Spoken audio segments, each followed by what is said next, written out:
Hey, what's going on, everybody? Steve here, Rake and Profit, coming to you from a brisk morning/afternoon, getting into the afternoon here in Connecticut. Got to rock the classy Levi's this morning. But anyways, I want to talk about something that was very interesting. I was having a conversation with one of my friends who sells on eBay in my local area. He's been selling for, I think it's been about over 5 years now.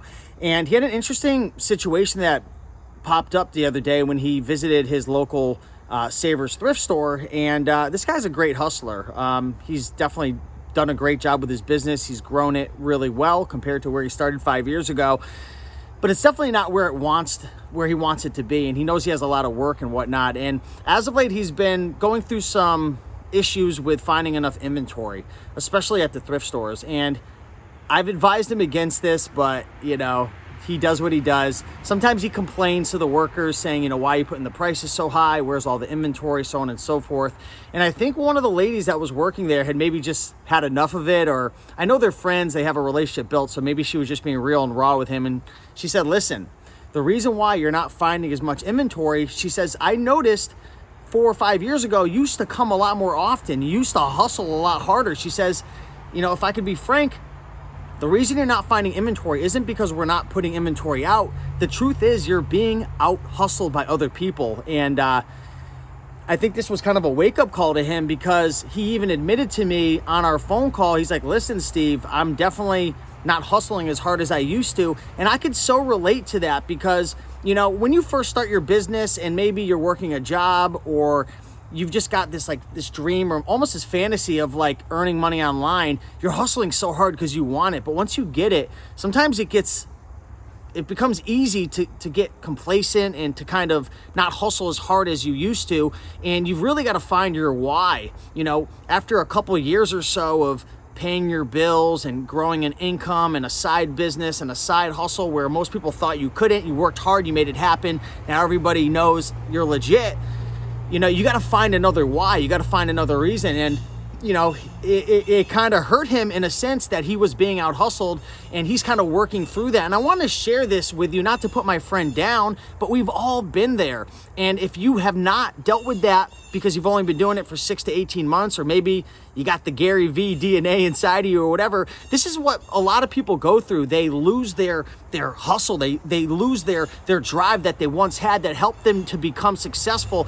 And I can't say it enough. Moving into 2022 and beyond, there's going to be more and more competition coming into the market. Post-pandemic, people are trying to make money online. People don't want to depend on a boss. They know that they could lose their job like that, or maybe they just close down your job because of things going on right now with all the craziness. But people are looking for a way to regain back control of their financial destiny and just their finances in general. And there's going to be more and more competition coming in. So what I'm trying to say essentially is, one, you got to make sure you're not getting out hustled, because it's not going to get any easier. And we're dealing with the pressure of the thrift stores raising the prices, more and more competition. You've got, USPS raising shipping rates. I mean, there's pressure coming from all corners. But the one thing you can't do is give up your hustle right now. Now, if you are going to give up your hustle in a sense of physically hustling, you're going to have to recreate your hustle in a different way.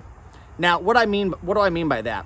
Level 1 hustle is physically physically hustling with your body. So that means going out for 8, 9, 10 hours a day, listing, sourcing. You're hustling. You're physically outworking people. That's level 1. The next level that you want to start to look into is figuring out how you can hustle with your mind. Okay, so I talk a lot about this, and I'm not going to get real deep into this topic now, but I just want to kind of touch the tip of the iceberg, and that's, you've got to learn how to hustle with your mind by finding creative ways to source and attract inventory through wanted ads, building relationships.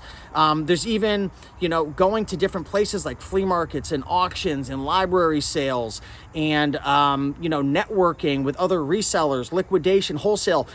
That's level 2, right? Level 3 is then taking that and then building out systems, building a team, leveraging your time, so on and so forth.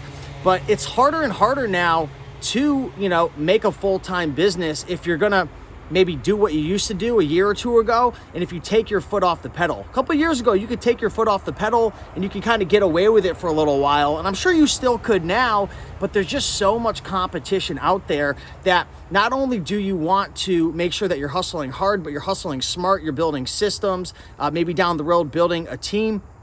And, consistency is key. I can't say it enough. You got to be consistent. You got to constantly go out sourcing. You got to go out constantly listing.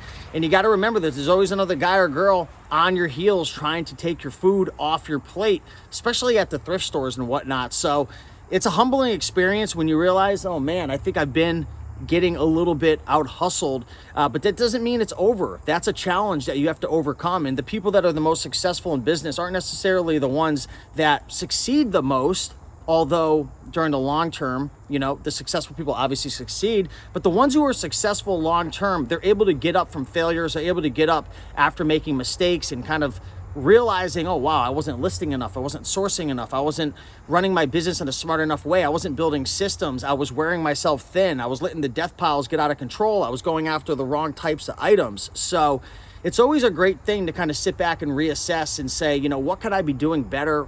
How can I improve? Am I still hustling, with the same intensity as I was when I first started? And that doesn't mean hustling the same way. Like, I don't hustle on Craigslist for bikes 6 hours a day like I used to, right? My hustle's a little different now. I leverage my money, I leverage my knowledge, I leverage my network, and I find different ways to source, so on and so forth. And, that's going to be the same with you. Your reselling business is going to evolve over time, and that's a good thing, but you want to make sure that you're consistently hustling hard, maybe just in a different form. So just want to share this. It was a humbling experience to just go through it myself and also hear my friend go through it.